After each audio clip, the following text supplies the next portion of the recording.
Çox dadlı snikers ruleti hazırladım. Qaba yumurta, çay qaşığının ucunda duz töküb mikserlə biraz çırpırıq. Şəkər tozu əlavə edib ağarına qədər çalırıq.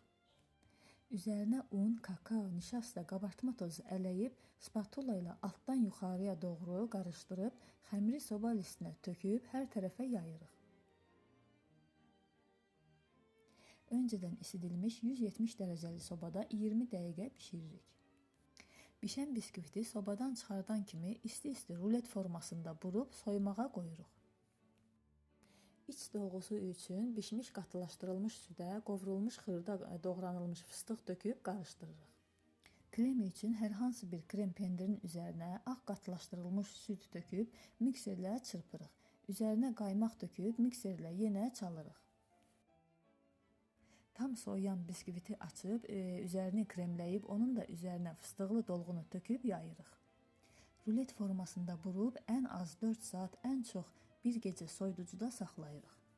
Üzərinə tökəcəyimiz glazur üçün şokoladı qaba töküb, üzərinə duru yağ əlavə edib, qaynayan su buharının üzərində qarışdıraraq əridirik. Onun da üzərinə zövqə görə qovrulmuş fıstıq töküb, qarışdırıb ruletin üzərinə tökürəm.